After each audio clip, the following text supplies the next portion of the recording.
This is Parker Hesse. This is Sam Branks. You have the pleasure of listening to Hawkeyes and Tallboys. Cheers, motherfuckers. Welcome to the Hawkeyes and Tallboys podcast, featuring your hosts, Beau Freeborn. You know, guys, even though we get 2 conference losses, we're still going to end up 9-3. We're going to win the West for sure. Dylan Pond. Here's the thing, fellas. I'm going with it. 12-0, baby. We're going to do it. Let's fucking go. Woo! And Rob Wall. I mean, that would be shocking. But we can do it. I mean, I think we can. So crack a tall boy and go Hawks.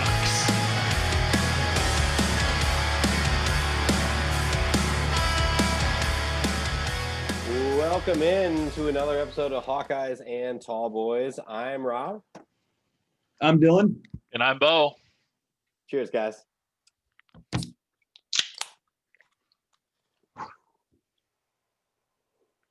Oh, man, that tastes good. We are coming to you live on a Thursday night here. Going to talk to you a lot about the Iowa Hawkeyes and their football team tonight. But first, we want to cover, and we would be remiss to not mention, the Iowa Hawkeye Basketball team has been playing out of their minds, and they're just really great this year. And we all kind of expected it going into this year, but we kind of need to cover them. They're ranked 3rd in the nation. They are, I believe, 4-0 now. And we just came off of a win against number 16 ranked North Carolina Tarheels at Carver Hawkeye Arena, which is pretty awesome. So we got to talk about these guys. Well, first off, could you guys imagine if we had people there in the stands, how freaking crazy that game would have been? I mean, we probably all would have been there, right? Oh, yeah. I would have been there. Yeah, for sure. Well, and think about this, too. The national media has just been dogging on Iowa like, all right, they're a top 5 team, but they haven't played anybody. Well, here they come, played North Carolina, number 16 in the nation. Have, I think, out of their starting 4, they had 4 guys over 6'10", and Iowa just fucking demolished them in the first quarter or the first half. North Carolina went on a run, but ended up Iowa with the win. I think we had 17 3-pointers. I mean, without Garza, we played electric, I thought, anyways. Dylan, do you have any thoughts on it? I was going to say, Beau, just what you said there was so funny because, you know, I've heard some dogging on Luka Garza this past week. The dude still had 16 points and 14 boards. Like, the fact that that's considered a bad game for him is just ridiculous. Dude, so, unreal. But, yeah, I mean, it was pretty evident from the tip that North Carolina's game plan was to guard him because they had him doubled and sometimes even tripled, you know, and messing around in some zone looks and whatnot, especially at the beginning of the game. And yeah, the boys just came out to play. I think Bohannon came out firing. Wieskamp had a hell of a game, you know, 24 and 19 points respectively. CJ Frederick, another one, dropped 5 3-pointers, 21 points. And I mean, yeah, this team is good. This team is the real deal. They passed the eyeball test, and it doesn't get much easier, you know, in these next few weeks. You got Iowa State tomorrow night, which, you know, typically it's a pretty good game there, which I think Iowa State's a little down this year. And then you got Gonzaga coming up late next week, early that following week. So some big games here in the non-conference slate, and they're just a fun basketball team to watch, guys. They really are. I mean, they have pretty much everything that you would look for in like a good basketball team. They have good guard play. They obviously have a centerpiece in Garza who they can go to when they really need a bucket. He just has a knack for scoring. I remember talking about this last week with you guys, and I even talked about it with some of my friends over the weekend. But it's just like, I'm shocked at how together his game is. I mean, I watched him when he was a freshman, you know, then him come along as a sophomore, and then he really made a big jump between his skill level from sophomore to junior year. We saw that last year. He was in the running for the Naismith Player of the Year. A lot of people think he should have won it. Some people thought he was going to go to the NBA, decided to come back. He could actually come back next year, which is crazy to think about. I don't think he'll do that. But just in general, his shots just go in. Like he has a shot fake that fakes out the camera, fakes me out most of the time. And he'll like take these shots that I'm like, oh, I don't know about that shot. You know what I mean? It'll be like a one-on-one situation where he's on the wing and he'll like take a step back jumper from like, just inside the 3-point arc. And I'm like, oh, he shouldn't be doing that. He should be down on the block. But the ball goes in. Like he just has a knack. He's gotten a lot better shooting wise. And I just think it's impressive to watch. Oh, absolutely. And one comparison I heard this week that I really liked was Frank Kaminsky. I guess those of you guys have been watching Big Ten basketball a while. I don't know what you think about that, but they can step out, hit the three, both just shy of 7 foot, or Kaminsky might be 7 foot. I can't remember exactly, but can hit the three ball, can hit that, 20 footer and whatnot. And, also just lethal in the paint. So, yeah, obviously for, an expected Groza or the Naismith. Isn't that what they call the best basketball player? The Naismith Award, Rob? Yep, that's correct. As a Naismith front runner, I think. We got a stud. Well, first off, I think we need to pay Frank Garza however many dollars just for getting this guy in the gym and working his ass off. So I think Frank Garza stole enough people's money. So that dude is the man. I love Frank Garza. Well, here's the one thing too. Luka's getting really good at passing the ball too. And kudos to Fran and his staff. Our dudes are so deep. I don't know about you guys, but I really like Keegan Murray. I think Chris Murray is going to develop over the next couple of years, but our bench play from Keegan Murray, he's a stud. I really like Joey Toussaint. I ate my words this week. I thought that Joey too should have started over Bohannon, and Bohannon went out and scored 24, 27 points. So kudos to him, but Toussaint looked really good when he played. And Nunji's really starting to get his legs underneath him. I still think he needs a ton of work, but I think he's going to be a really good Big Ten player by the end of this. Oh, absolutely. You got to remember with Nunji too, he, essentially lost 2 different seasons to medical reasons. So injuries. Yep. Yeah, for sure. This almost seems like his freshman year to me. I know for sure he actually lost his dad not too long ago too. So right. Coming back from that, which has been kind of tough. So he's had a tough couple seasons, and he came back from that and dropped 18 on Western Illinois. So gutty. Yep. What's interesting is like usually you'll see Big Ten teams that are, I guess we could say Big Ten teams, but just the best college basketball teams that make it far in March usually have like veteran leadership. They have like athletic guards usually. And then they have guys that if they need a bucket, they can go to them. But then like if you have a decent bench, like you get a lift from anybody on your bench, and Iowa has all those things. So it's more of a hard to beat team than it is because like you even saw it in the UNC game. Like we went ahead early and that was it. They never threatened. It was just we boat raced them. Like that whole saying where you get ahead and then you just keep cruising, and as long as you trade buckets with them from there after you establish a couple possession lead on it, that's pretty much it. And that's what I've seen out of this team, and hopefully that's what we continue to see.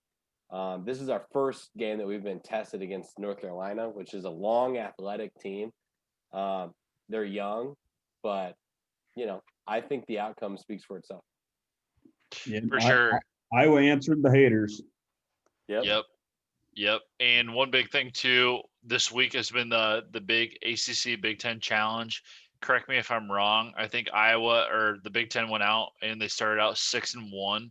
I think they ended up 6-5. But you think about that, like Illinois, Iowa, a couple of your bigger like Big Ten schools, and Michigan State was another one. I think Michigan won their game too. Like we've had a couple of big time top 20 teams knock off a couple of ACC big dogs like North Carolina, Duke.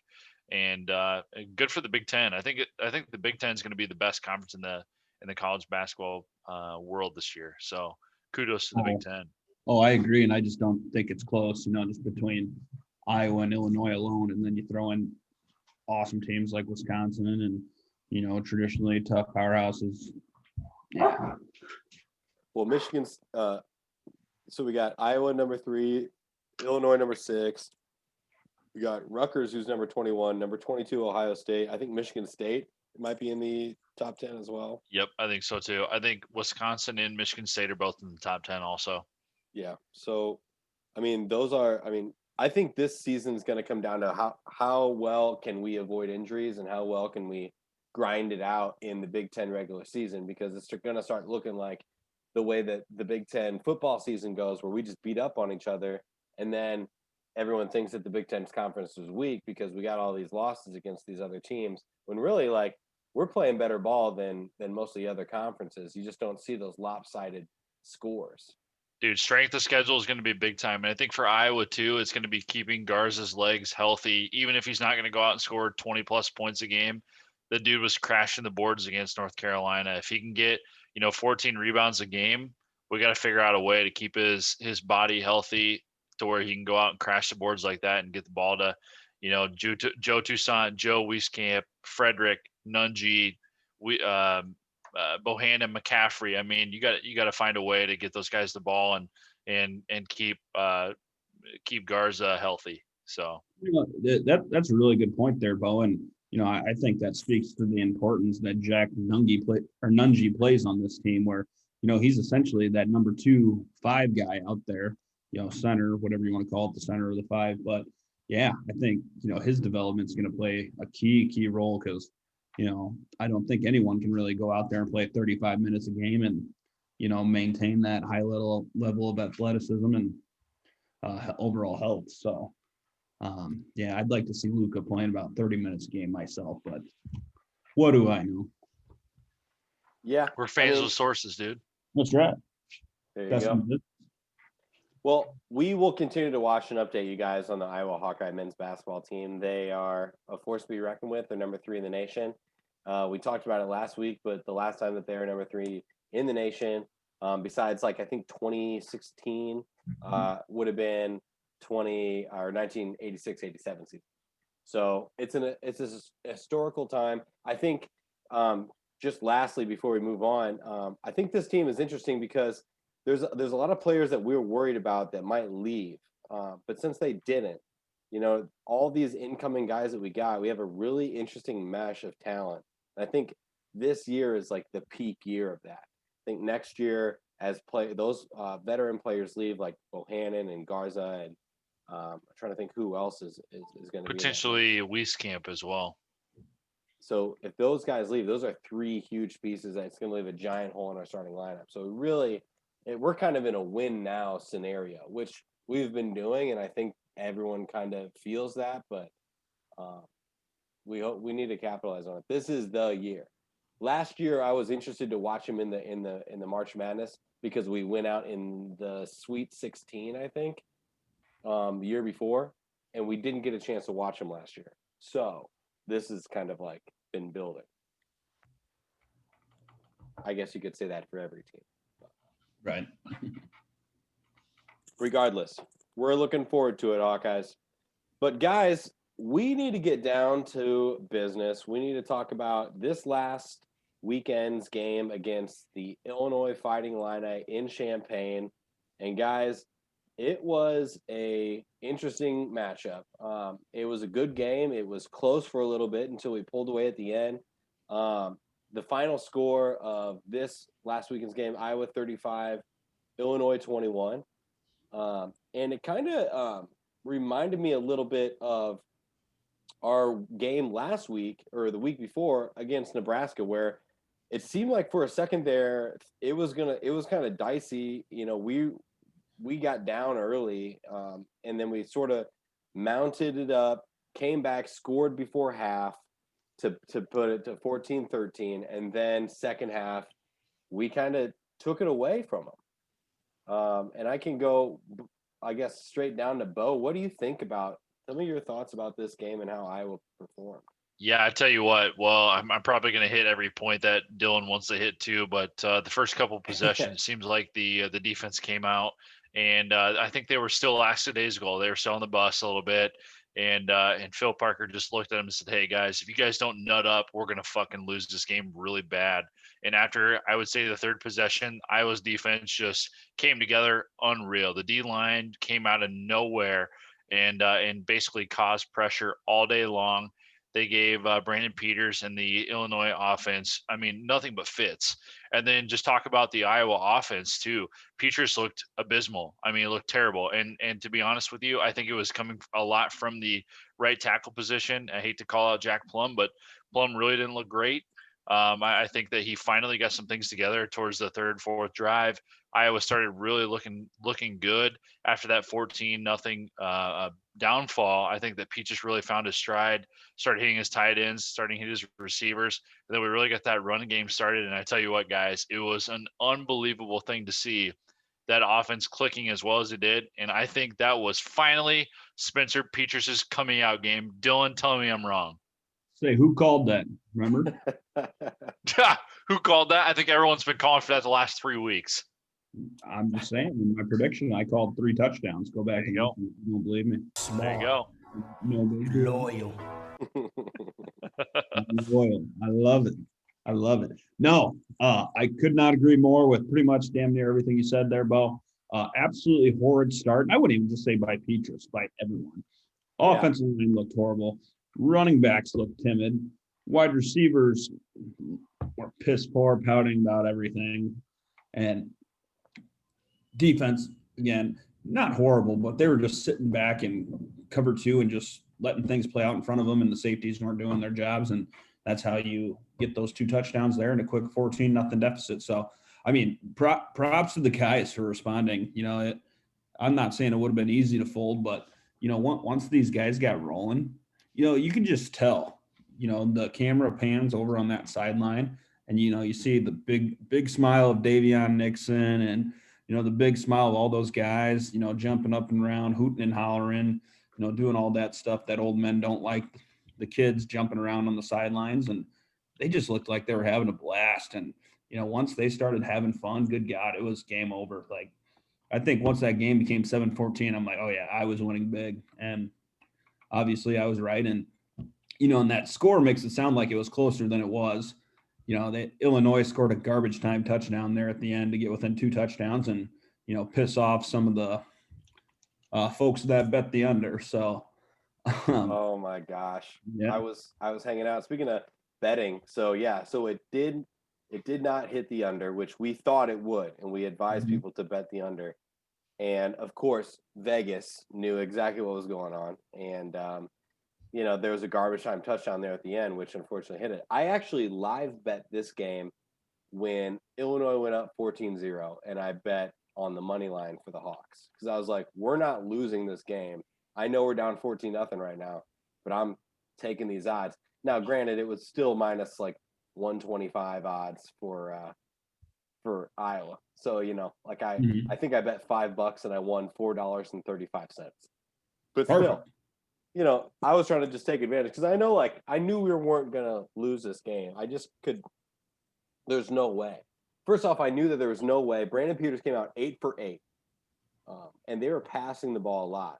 And of course, they threw the ball to go up 14-0. They threw it to Imator Bebe, and he made an unbelievable catch. It was a beautiful catch. It really was. And I was like, okay, like great ball placement, great catch. There's no way they're doing that all game. And they didn't. And, you know, even towards the end of the game, they pulled Brandon Peters and put in Isaiah Williams, not related to Juice Williams, who used to play for him, of the same name. And who was also, I was going to say who was also named Isaiah. Funny enough. Go on. But yeah, they just kind of, you know, I think it was a situation where, you know, similar to Nebraska, where I think they did a great job scripting plays together, and they came out, you know, very hot at the beginning of the game, and Iowa it took them a little bit to settle in, and then I think once they did, I mean, you saw we rattled off 35 straight points, and they only scored on our second team defense at the end of the game to make it 21-35. And again, I will say that it's on Phil Parker. I know, Dill, you're a big Phil Parker guy, but I mean, he just knows how to read those defenses. And Dill, you also talked about Davion Nixon.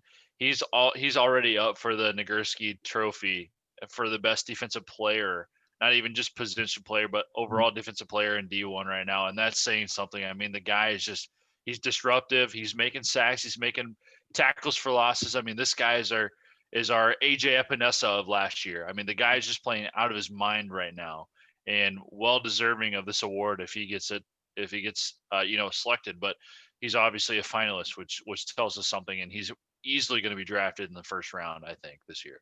Oh wow. Yeah, I could see him going in the first round. I mean, he's been a disruptor. He's been somebody who's made clutch plays when we needed it. I mean, he's been there. He's been kind of like the anchor at this defense. Him, Jack Campbell, Dane Belton. I mean, it's hard to not mention one without the other one. Seth Benson's been playing pretty well. I mean, I'm with you there, Rob. You can make a case for literally anyone on that defense. Oh, Ben Valkenburg. Yeah. And the best part about it too is all of these guys are coming back except for Nixon, and also other defensive end. Valkenburg? No, Joe Evans. One more. Chauncey Golson. Chauncey Golson will likely not come back next year. So we got a D tackle and D end probably not coming in, but at the same time we got basically everybody coming back, and we got Joe Evans who's going to fill back those shoes. I don't think he's going to be as great, but at the same time, I mean, we're going to have basically the same exact defense coming back next year, which is very exciting for an Iowa fan if you're talking about defense, in terms of guys coming back. Well, and I was going to say, even some of those guys that are, upperclassmen, junior and seniors that could potentially go, remember this year of eligibility doesn't technically count. So, Right. Should Davion Nixon want to get his degree, he can come back and do that. Same thing with Zan Van Valkenburg, which, I think he's been, he was with Hillsdale for 2 or 3 years. And I wanted to say he had 2 years of eligibility with Iowa. So this would be his 6th year in college. I wouldn't expect him to come back. Probably same thing with Chauncey Golston. He'd be coming back for a 6th year, so he's probably gone too. But, Davion Nixon, he's won. More than likely gone for the NFL draft. I'm with you there, Beau, but he could come back, so who knows there. And other than that, guys like Matt Hankins, he's one that could potentially use another year, another senior, so he'd be a 5th, 6th year guy. Speaking of, sorry, go ahead. Oh, I was just going to say with Van Valkenburg, I think he's actually a junior here at Iowa, Dill. So I think he's definitely going to stay it out too. And I think Matt Hankins is actually on the border about potentially coming back as well. So we have really good depth at that corner position. I really feel good even if he leaves, but it'd be pretty awesome to get somebody with that experience coming back as well. Right. Now, we are losing Julius Brents. He did enter the transfer pool, which makes sense. We saw him play a little bit at the end of this game. But I mean, we're talking about a guy who probably wants to get playing time, and then with the guys that we've added to this defense that through recruitment and through grad transfers, I just don't see a path for him to play. So it makes sense that he's transferring. It sucks to lose somebody like that in case we have an injury, but still. Now we saw him play when he was younger a few years ago when we started this podcast. I remember when we were starting 2 freshman corners. Was that against Minnesota, at Minnesota? Him and Riley Moss, right? Yep, that was them too. You're right. Nice. I heard somebody crack a beer. Cheers to that. Thank you. Cheers, guys. And cheers to all you listeners who are cracking beers along with us. I'm drinking shorties, so no one feel bad. Oh, me too. I couldn't find any tall boys.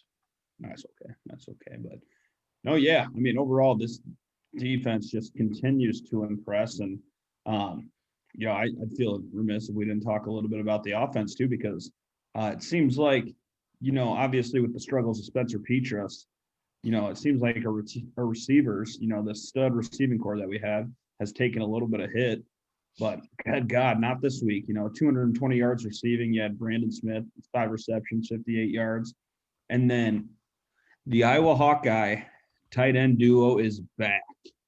We had Sean Byer and Sam Laporta going for 6 receptions, 94 yards, and 2 TDs. So, I think it took him a while, but Spencer found out the secret of being an Iowa quarterback. When you got stud receivers, if they ain't open, hit the tight end. They can catch your 90-mile-per-hour fastball. Roll with it. Don't resist it, baby. Booby Miles. I'll tell you what, watching these guys play tight end, I mean, they're catching the ball in traffic. They're making Sean Byer in particular has been making some pretty like spectacular catches for sure. And Right. And quick little hot take on. Yeah, go ahead. Well, I was just going to say, Rob, quick little hot take there. Sean Byer earned himself an NFL roster spot with his performance first at Champaign. No questions about it. You will see him on Sundays. I mean, he was breaking tackles. He was, using his big body to box people out and catch passes. And I mean, that's what you want. And that's what they, teach and preach here at Tight End University, the Iowa Hawkeyes. So they're looking real good. I was happy to see Brandon Smith this game kind of bounce back. I feel like he's been rather quiet. And I think that the last few games, actually, we've spent a down with the red zone, tossing it his way, one-on-one coverage to the corner of the end zone like we would normally do. Right. And Spencer either has been hurried or he's been unable to make the throw. And I know it bothers me, and I could tell that it bothers guys like Amir Smith-Marset and Brandon for sure, because sometimes, the camera catches him coming back to the huddle, and I can see Amir Smith-Marset just being like, oh, what are we like? Throw me the ball, like, you know what I mean? Like, and I wonder. And I was actually talking to my friend because when I was watching this game, I was telling him, like, I hope he's talking shit to Spencer. Like, I want Spencer to be like, hear that from his receivers, like, hey, like, throw me the ball, like, I'm open. I was watching a clip the other day. Chad Johnson, when he played for the Cincinnati Bengals, would call Marvin Harrison and the coaches in the middle of the night at like 2 a.m. and just say, hey, coach, I'm open. And then hang up the phone, right? Yeah. That's what I want them to do. Like, Spencer needs to throw the ball. But obviously, I think that's just going to come with time. And Dill, I think you're right though. Like, Laporta is balling out right now, and he's only a sophomore. I mean, you see that first touchdown catch he had, juked a guy and went straight in the end zone. I mean, that dude's going to be a fucking baller for a couple of years. Not Laporta, but Sean Byer had a really nice catch a couple weeks ago, that one-handed catch, and then Petrus, really got to give him credit for that really nice ball right in the pocket there in the corner end zone to go up 21-14 last week. I mean, just an absolute beautiful ball, good catch, great route. And then Byer really doesn't give a whole lot of credit for his blocking schemes as well. He does a great job blocking.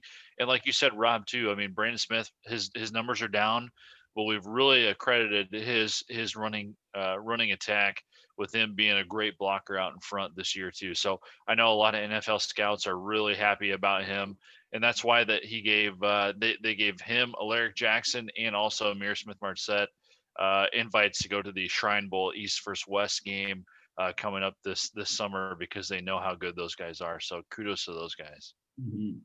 Now, this was a game, guys, that is interesting in two ways. Looking at the box score, this is the 22nd game in a row where Iowa has held their opponents less than 25 points. That's a pretty ridiculous stat.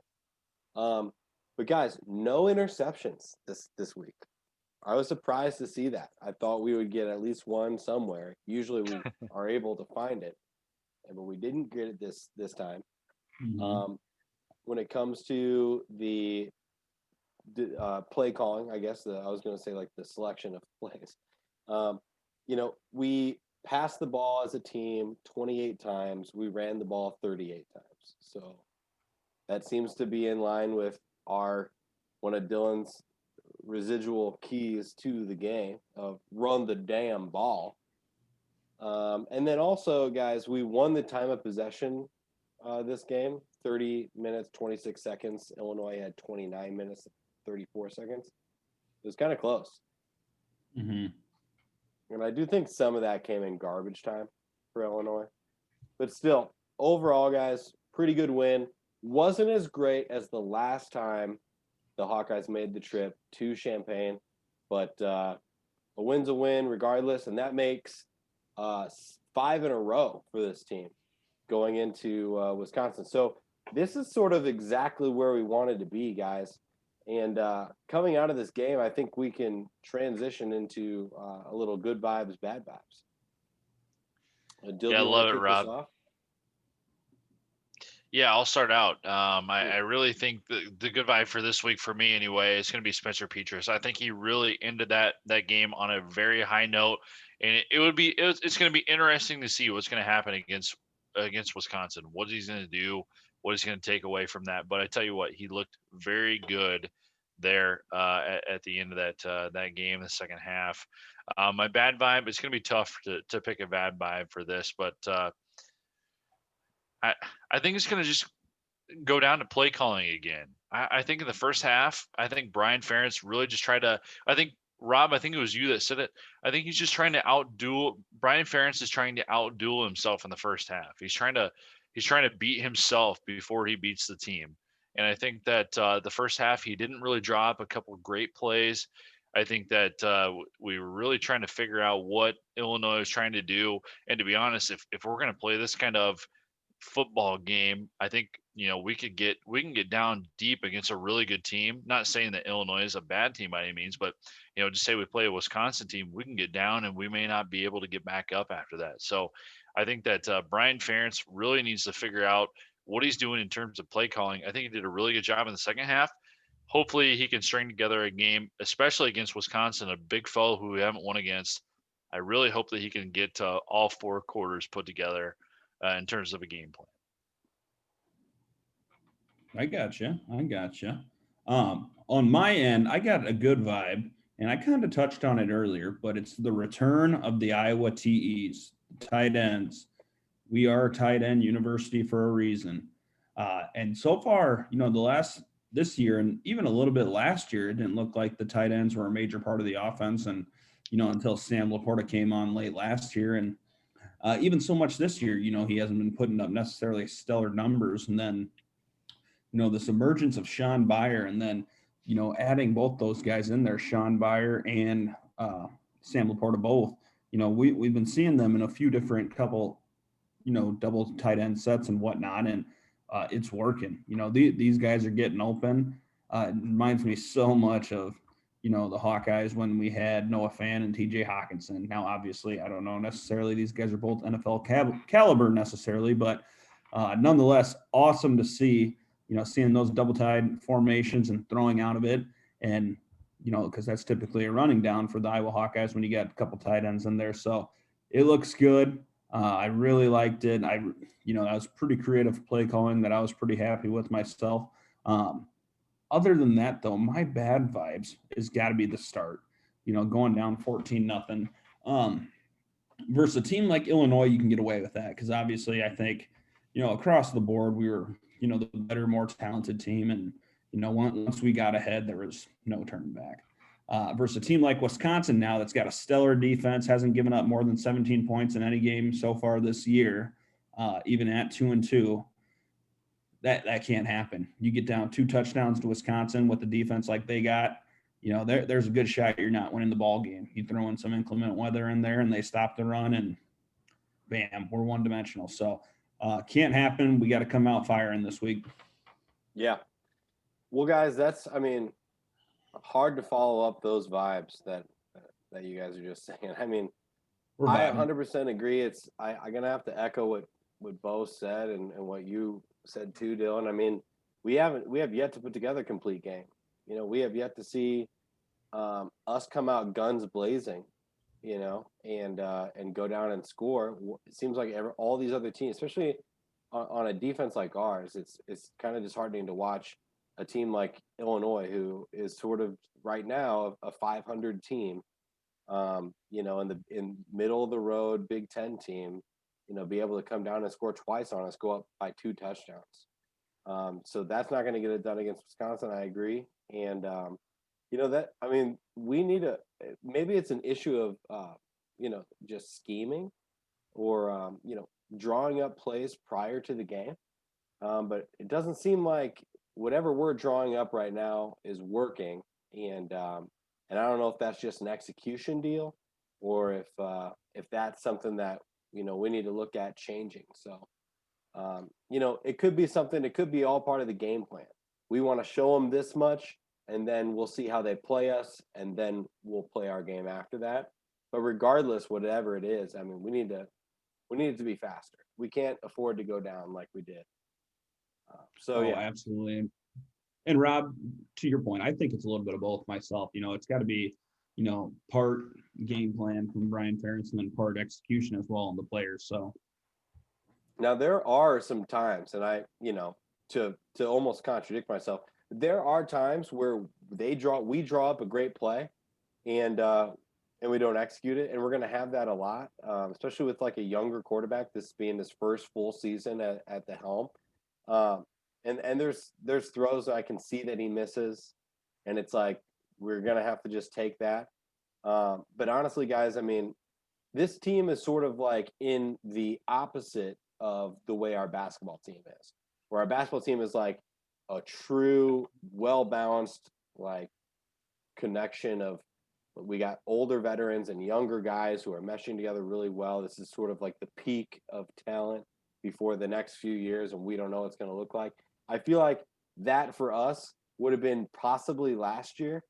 And then now we're sort of after that, so we're sort of in like a lull, I think. And I think that this team, the players on this team right now, are going to next year be a lot different. I think we're going to look a lot different. I'd like to hope that at least. Yeah, I think you're right there, Rob. But one big thing too is you go from a 3 to 4 year starter in Nate Stanley to a no year starter in Spencer Petras. But one really big thing that I really like about Brian Ferentz's game plan is this wildcat situation we have going on here.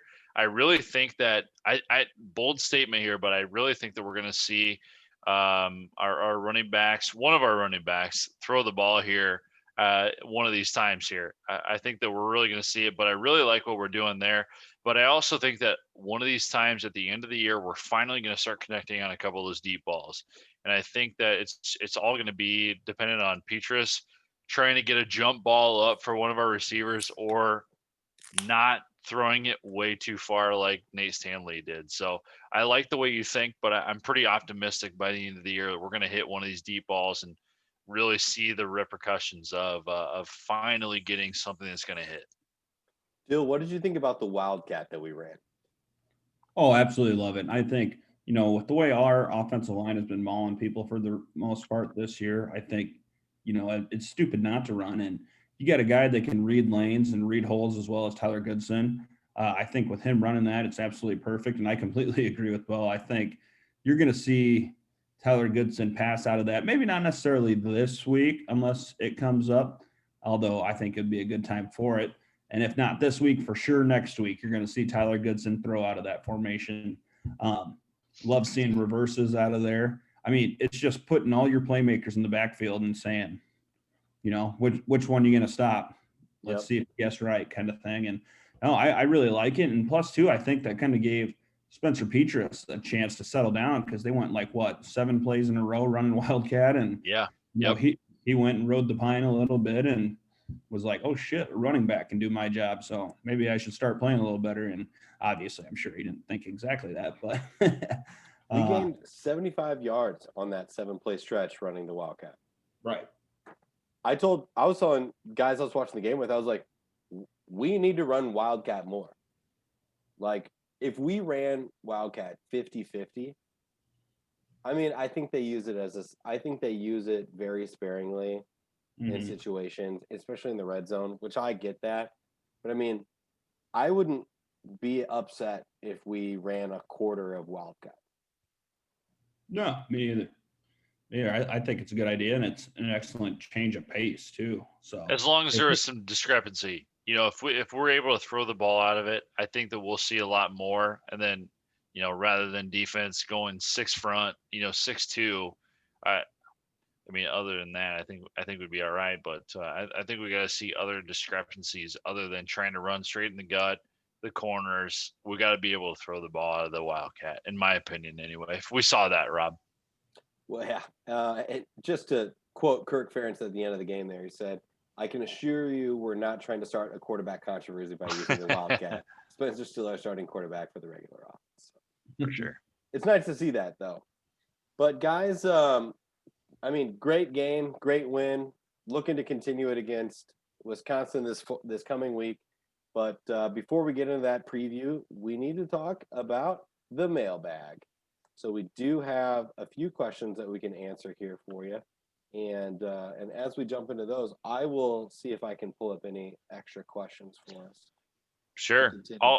I'll start things out here, and it may be a little bit too early to talk about this, but Iowa, Indiana, we may have a matchup if Iowa beats Wisconsin, but we'll start out with this. Ohio State gets the automatic bid into the Big Ten championship game against Northwestern. Dill, I'll start with you. What are your overall thoughts on this? I know there's a lot of mixed feelings here in the Big Ten, but do you think that Ohio State is deserving to get that spot in the East? So unpopular opinion here, they absolutely are deserving of the spot in the East. I know the Big Ten's original rule was you had to play 6 games to be eligible. I think it wasn't. Ohio State's played 5. I think 2 of their games have been canceled for the fact that, the other team had COVID. So it wasn't an issue of their own, along with one of their games being canceled because they had it. So, in a year like this, you have to be flexible. Now, tell you what, if Indiana beats Ohio State head-to-head, absolutely not. I don't think Ohio State should get in over them. But because they won that head-to-head and Indiana's the number 2 team in the East, so they'd have the tiebreaker anyways, it doesn't matter. Yeah, let them in. Let the Big Ten have a chance to have somebody in the playoff. What do you guys think? Yeah, I agree completely. And here's the deal is, too, I think it's all on the commissioner of the Big Ten for not deciding to play early, get a couple of bye weeks in there just to make sure that we can get all our games into. I think Kevin Warren really fucked himself here by not giving us leeway. And look how many Big Ten games have been canceled or postponed just due to the fact of COVID. I mean, it's, in my opinion, it's ridiculous. Also, the 21-day rule is absurd. Yeah. Especially knowing that now people are going back to work 7 to 10 days instead of 14 days. Now I think it's terrible, and I really feel bad for other Big Ten teams that have missed out on games because of this. And I agree completely, Dill. I think that Ohio State has shown that they are the best team in the Big Ten, and I think that they're gonna. I hate to say throttle, but I think they're gonna throttle Northwestern because I really don't think that Northwestern is the best team in the West. They aren't. No, and I'd agree with you there, but obviously, they got it done against the next 2 teams, Iowa and Wisconsin. So you're right. Sucks to say, but because I think they're throttled too, and I'm with you. And then the other point I wanted to bring up there, Beau, I know you brought up a little hate for Mr. Kevin Warren, and not saying it's not well deserved, but you got to remember that Kevin Warren is just the whipping boy for the chancellors and the presidents, because they're the ones, with the exception of Nebraska's president, Iowa's president, and Ohio State's president, everybody else wanted to cancel the season outright and thought they were, pioneers by doing that first and leading the way for, this soft America that we live in now. But nonetheless, I digress. So, yeah, I couldn't agree more, though. They just hosed themselves by not, adding in bye weeks there and whatnot, and they just made themselves look stupid by going back on one of their rules that they made. So dumb. It was almost like they were trying to go at somebody like Wisconsin or Ohio State, saying, "Hey, if you guys can't make it, then we're going to find another Big Ten title team that's going to represent us in the college football playoffs." But unfortunately, that's not the case. Yep. Yeah. Rob? I mean, Ohio State's the best team in the Big Ten, so I think they deserve to be there, even though this was kind of just sort of handed to them, per se. I don't think Northwestern is the best team in the Big Ten West. I think we're going to find out who the best team in the Big Ten West is this Saturday between us and Wisconsin. Wisconsin just hasn't had the body of work to really prove that they are. And it's odd because everyone's sort of just assuming that they're up there. And this is like one of the only seasons that that type of determination is going to be taken literally, and you know what I mean. You know what, Rob? I want to pause you right there. I'll let you get back to your statement, but you know what it is, and I want to quote Jordan Bohannon on his Standpoint podcast, but it's all about name brand. When you talk about basketball, we'll talk about big name basketball. Duke, North Carolina, they're both 500 schools right now. Obviously, it's early, but you think about this, they already have the upper hand advantage in the NCAA. Think about this, Wisconsin's already pre-rated to win the Big Ten West. Iowa's projected to be a mediocre team at best. You know what I'm saying? Like they want Wisconsin to be this big time. They want this Ohio State team to be this big time team. They want these SEC schools to be this big time team in college football. You know, it's almost like they have this, I hate to say hard on, but they truly have this hard on for these big teams, these big name teams that they get these 4 or 5 star recruits. And it's like, man, you truly undermine the Northwesterns, the Iowas, the Indianas, the Penn States of the world that want to be those, I hate to say world beaters, but world beaters that want to come in and try and win these Big Ten championships and make it to the college football playoffs. But I mean, you truly undermine the athleticism, the best teams, by this name brand. And it's unfortunate, but that's unfortunately how our world is nowadays. Yeah, it's almost like not exactly an even playing field, similar to like innocent until proven guilty type situation. Like, yes, we all are supposed to, you're supposed to be, an even until, but now it feels like teams like Iowa and Northwestern have to like prove their worth. Whereas teams, like the perennial Big Ten West power, Wisconsin, or Ohio State for one. Even this has started to happen with Michigan, where Michigan has always been up there to play against Ohio State, even though they haven't beat them recently. They've always like been like a big team, that has a big following. So I feel like people, even when they lose games, are like, yeah, they lost a game, but I mean, they're pretty good, blah, blah, blah. And I feel like it's just that brand that goes along with it. When are we going to start getting respect to teams like Iowa in the top 25? We talk about Michigan and we're like, man, those guys are pre-ranked top 15, whereas they don't end up anywhere close to the top 25. It's all about name brand. It's all about likeliness. And, it's a flaw in the voting system, in my opinion. So that could be another topic for another day, but yeah, that's my thoughts on it. Right. Interesting. Well, regardless, guys, I got a question for you. So this is kind of looking forward to this Saturday's game, but Kira L wants to know, assuming Wisconsin loads up to stop Iowa's running game, how do you think Petrus and the Iowa passing offense stack up against Wisconsin's secondary? What do you think, Dill? So I know I mentioned it earlier, but obviously Wisconsin hasn't given up more than 17 points a game yet all year. The thing that you notice, though, watching those guys on film and, in particular in their losses and even in their wins that were blowouts, is their secondary is just they're sound, but they give up the big plays, what Phil Parker calls those chunk plays. So, I think Iowa has an opportunity, assuming weather permitting, obviously, to really attack them through the air. And I think Iowa could have a lot of success doing that as well.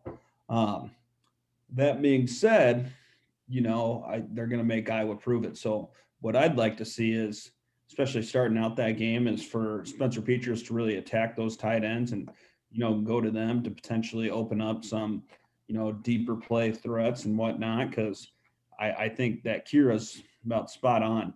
I think Wisconsin comes in and loads the box and says, hey, we're going to make Spencer beat us today. And, I think he can do it. So what do you think, Beau? Doesn't that sound like the typical Big Ten Iowa-Wisconsin game, that Wisconsin's going to load the box, Iowa's going to load the box and make the passing game be the one that's going to be the tell-all, right? Mm-hmm. I think we're averaging roughly 32 points a game.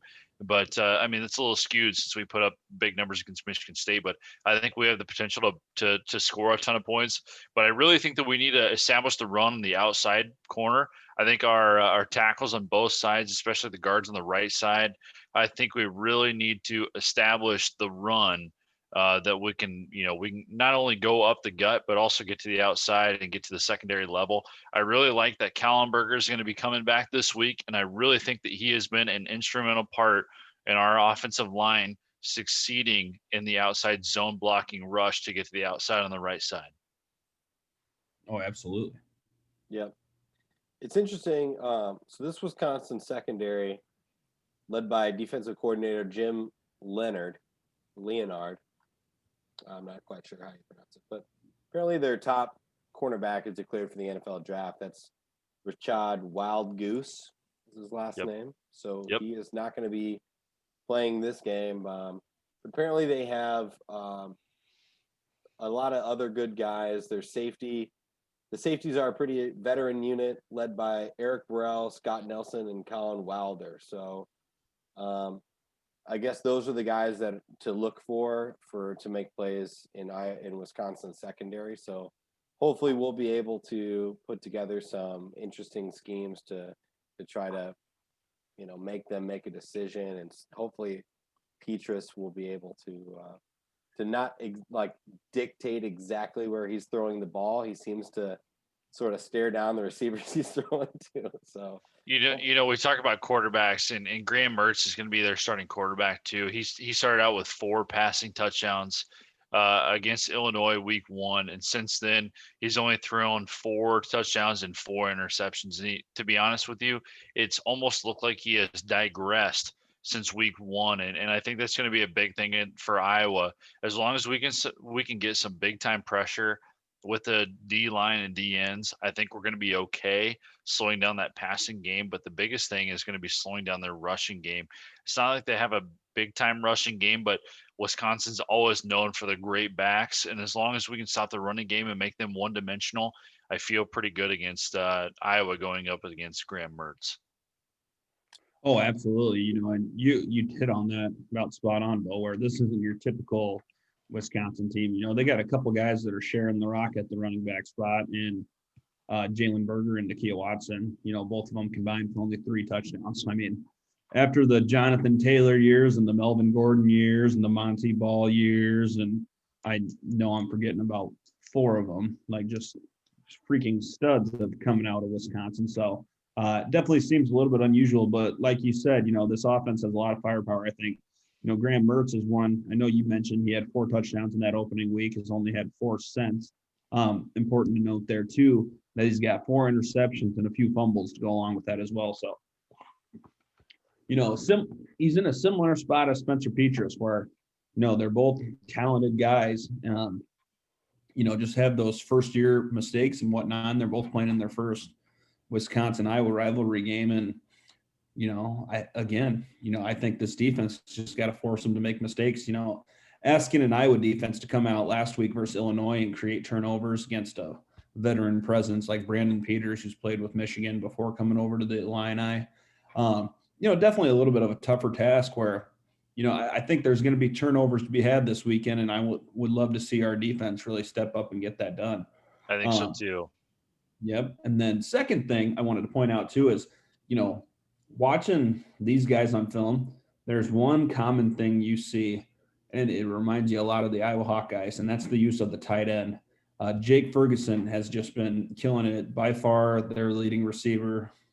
If nothing else, he's Graham Mertz's safety blanket. He's got 23 receptions, 235 yards, and 4 TDs this year. So literally half of Mertz's touchdowns have been to Ferguson. So, I can't wait to see, the matchup there. You're going to have Nick Neiman on him, I'm sure. You're going to have a little bit. I almost said Josie Jewell. Oh, my gosh. Probably Dane Belton, though, too, over the top, if he's going to be playing that cash position. Right. Yep. You'll have to see a little bit of Dane Belton there as well. And, you're going to see some linebackers on him. And, I think our guys are up to the task there. So. Yeah, it'll be interesting. I think that Jake, he's kind of a lot of touchdowns, especially in the red zone too. So it'll be interesting to see what Phil Parker dials up for them this week. But Rob, do you have any suggestions or any thoughts on the matchups here, offensively or defensively? So yeah, I think that it all. I mean, when it comes to Iowa's offense, everything stems from Spencer Petras. So he just needs to be on the ball. He just needs to continue the momentum that he showed a little bit during last game, and see what's worked in the things that we've done right over the past 5 games, and try to put it together. And so I think that's going to be key. This is going to be his first one of many, I'm sure, of a first real matchup. Not saying that any of the other teams that we played weren't worth it, but this is the Big Ten West perennial, power that Iowa needs to topple, basically. Pretty much, this is an interesting question that kind of leads into that. This guy goes, Mark W. I think Wisconsin's dominance in this decade over Iowa has come down to their advantage in 2 position groups. The linebackers have been better than our running backs. Their running backs have been better than our linebackers. So who has the advantage this year in those areas?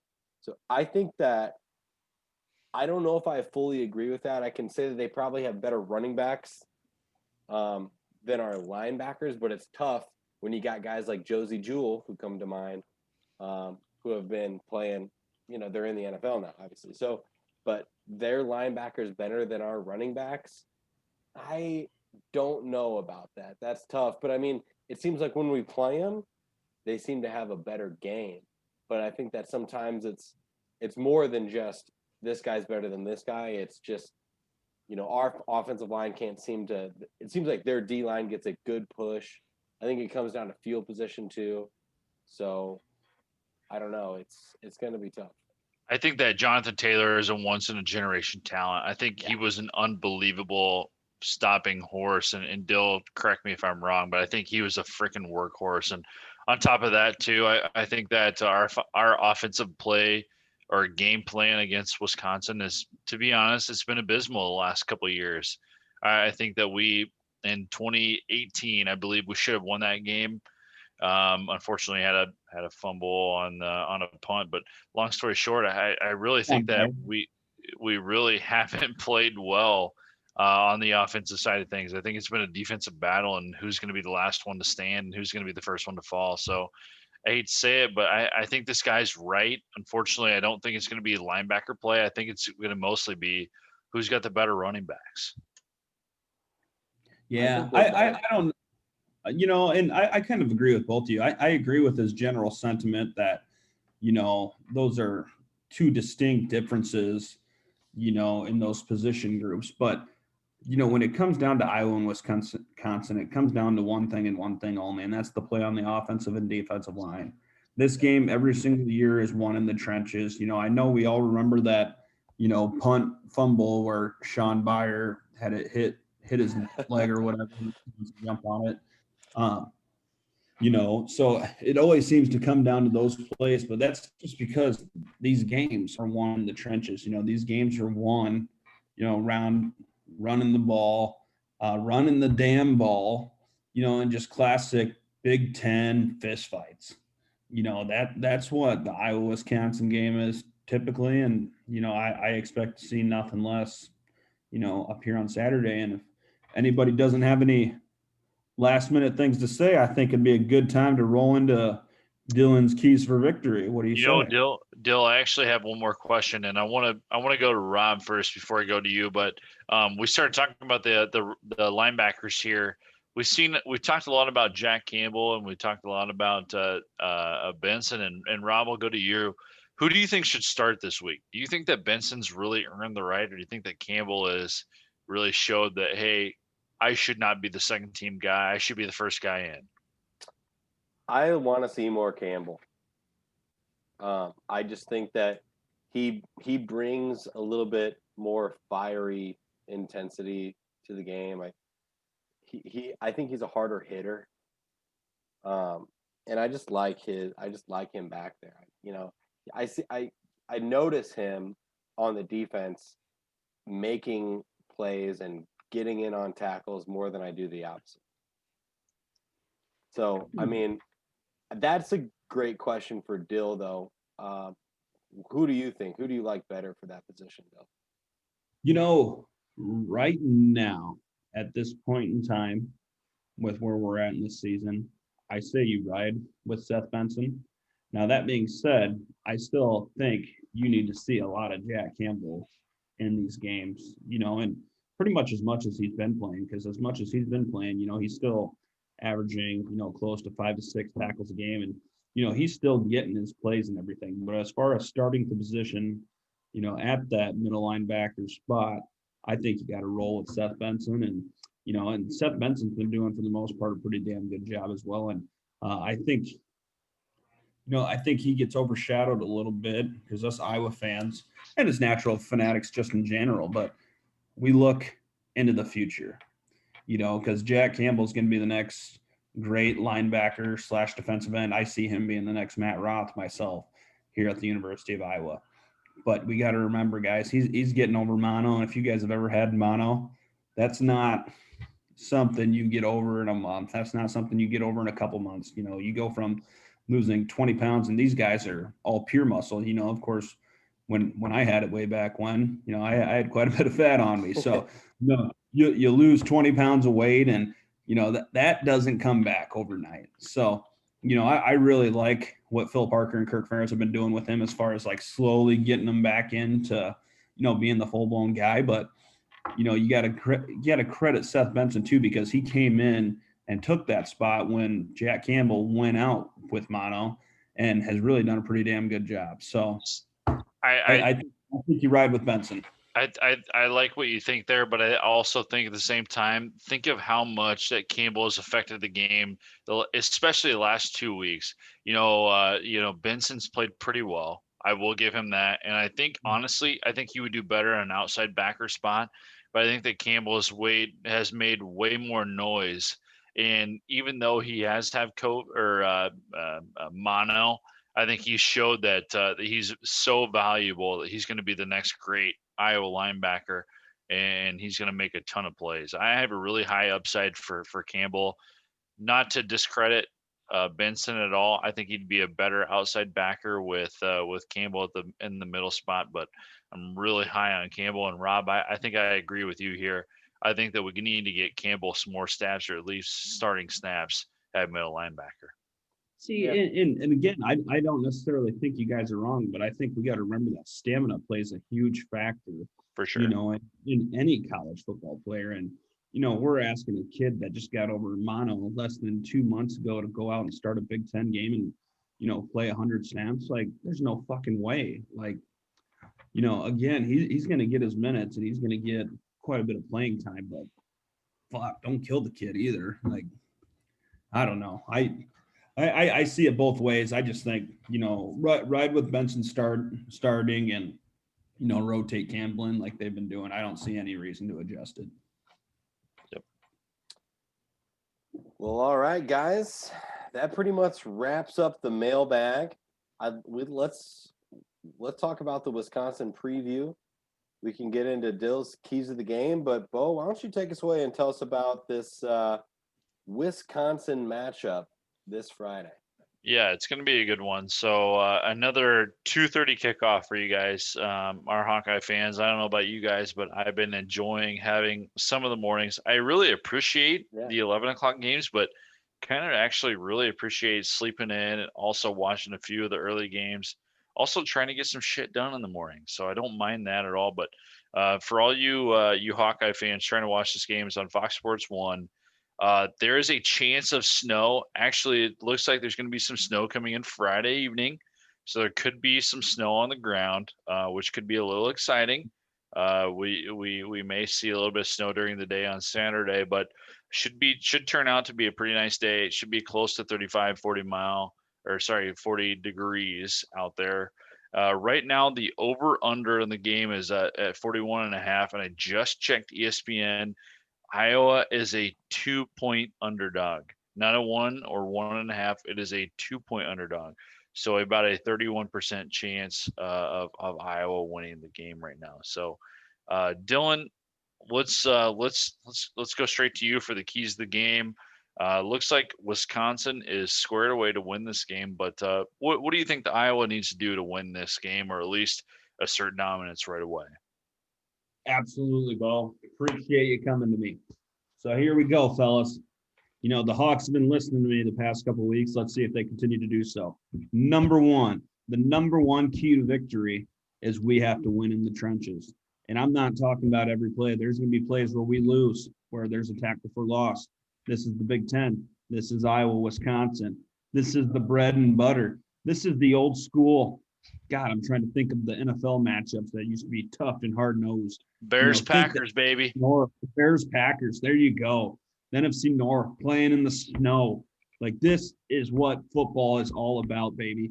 So we're talking the offensive line, defensive line. And I honestly think, I think Wisconsin might have the slight edge over Iowa in regards to offensive lines, but I think Iowa has the better defensive line this year. So it's going to be an exciting matchup. It's going to be a hell of a day.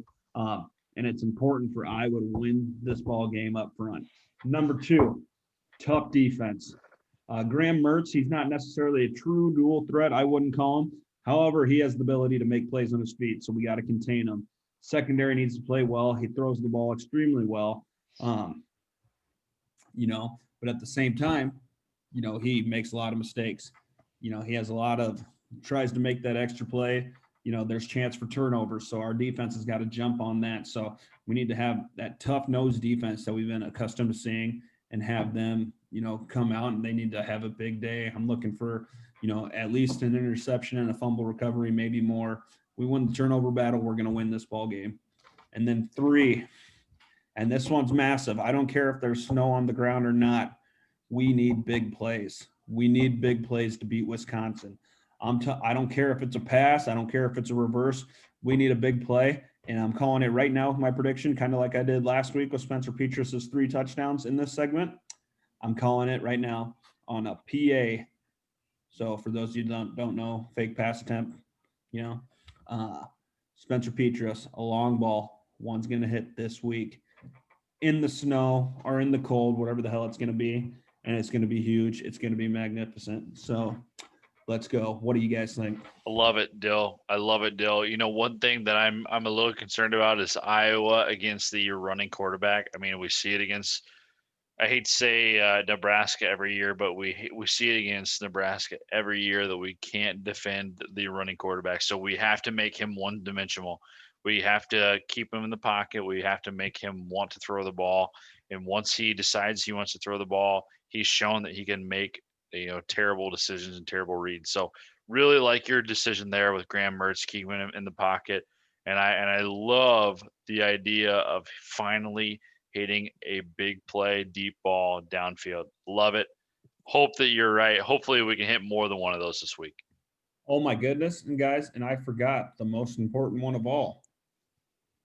Does anyone know what's coming? I literally had it written down and I just skipped right over it. Special teams. It goes along with the offensive line winning up front, but we need to run the damn ball, and we need to run it with success. I'm adding that this week. We need to run that damn ball with success. So I'm talking, there's a few times versus Illinois where I saw Tyler Goodson kind of pussyfooting around the hole. No, I'm hitting holes hard. It may not be the right hole, but you hit that son of a bitch hard. Look for Hawkeyes Sargent as well to have a big game because he's kind of more, I think Tyler Goodson's the more patient back. He has the potential to make that bigger 7 to 8 to 9 yard run. But Hawkeyes Sargent's going to put his head down and hit a hole, and that linebacker's going to feel it. And that's what's going to win this ball game this week. So look for Hawkeyes Sargent to have a big game as well. I would have liked to see Hawkeyes Sargent have a little bit more opportunity last game because I agree with you, Dill. I feel like Tyler Goodson sort of has that Le'Veon Bell style to his run where he gets behind the line and kind of waits for a hole to open up. And that's great when you have a great offensive line, and not saying ours isn't great, but we saw it against Illinois, you get 1 or 2 guys in there in the hole, causing issues. I mean, you can't just stay back there and wait for him to get in the hole. If you just run north-south the way that Mekhi Sargent does, I mean, you're a lot more better off. You're going to get a lot more yards. So I agree with that. But absolutely. I'd love to see the more Wildcat. I'd like to see how Wisconsin plays against that. Wisconsin probably has to know that that's coming. Granted, with the success that we had against Illinois with it. Without I'd like a to see doubt. that. But I think just in general, the keys to the game is going to come down to a lot of field position.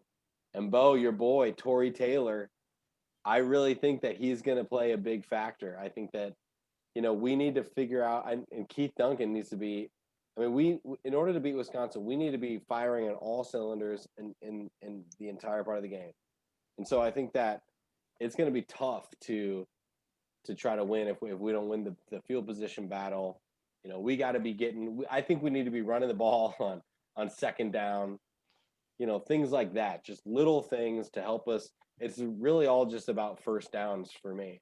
We need to get big plays, but if we control the clock and we consistently are able to get first downs, I think that is just now we're breaking it down to just like really basic things. But I always find myself wondering, like, God, it's a 3-and-out right when we didn't need a 3-and-out, Right.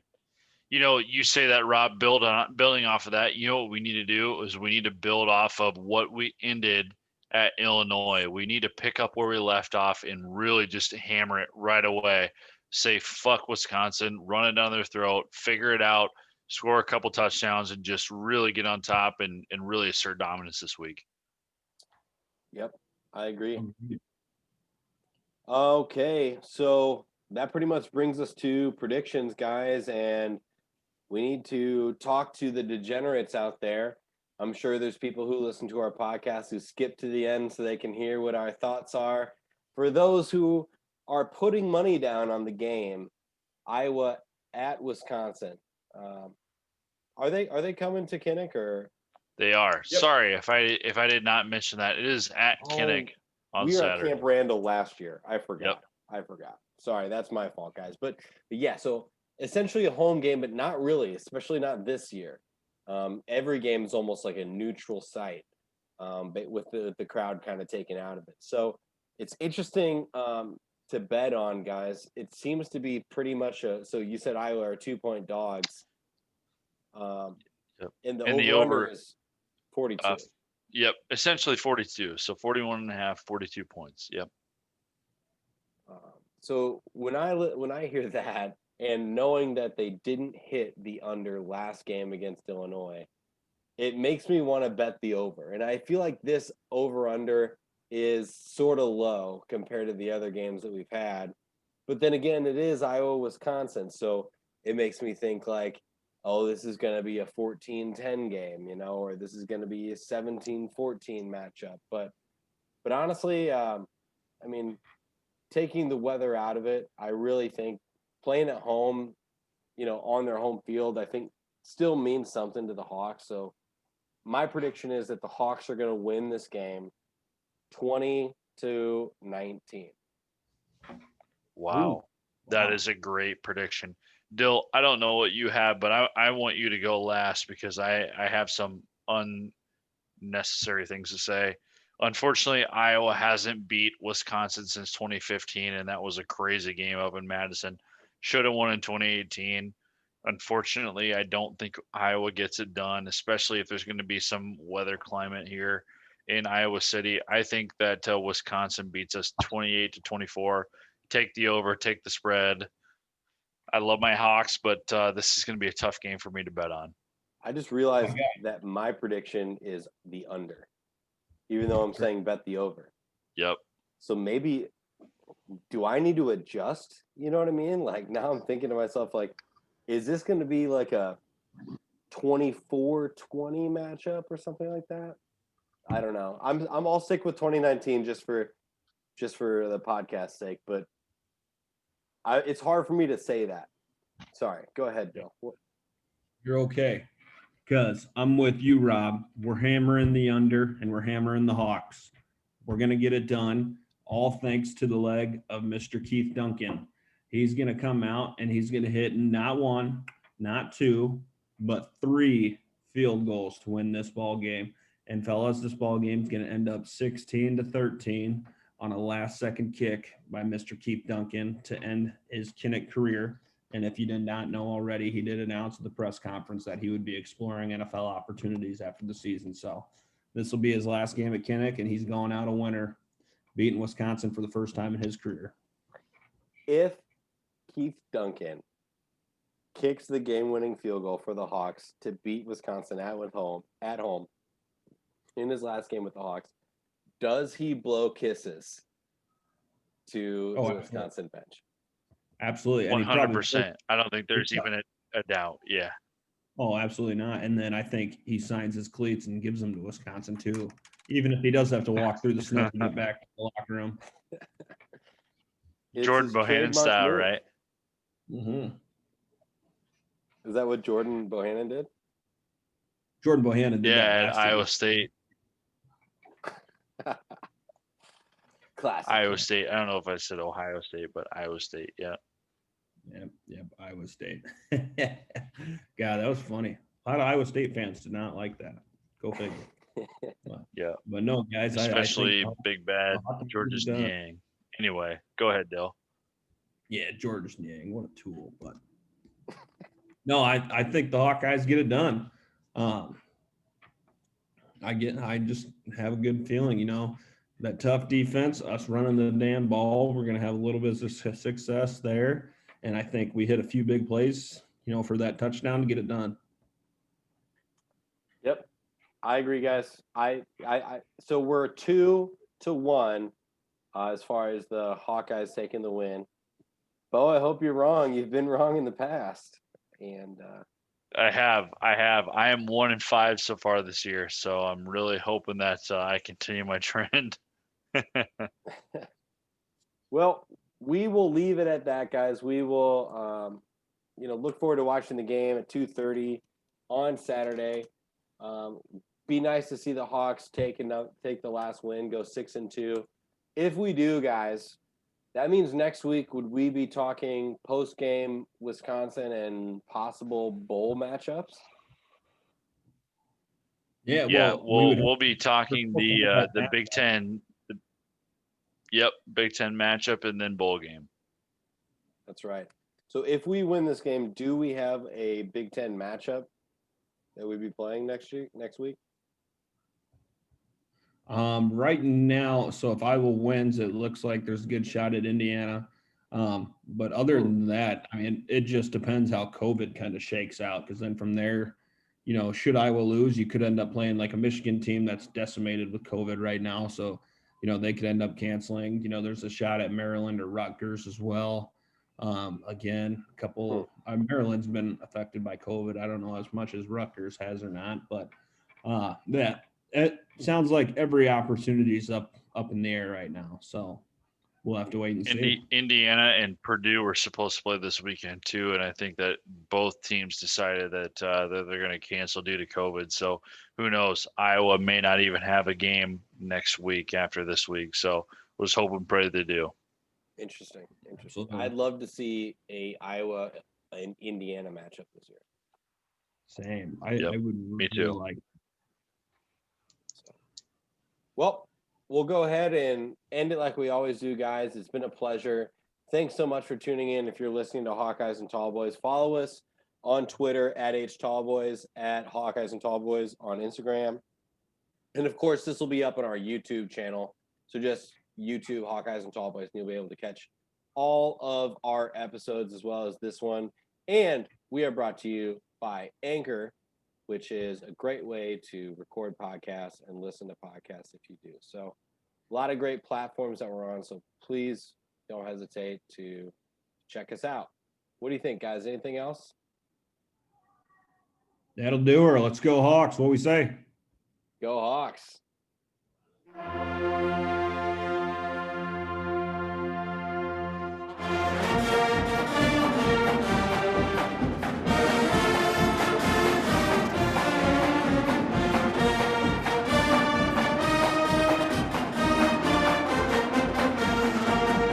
Gotcha, bitch.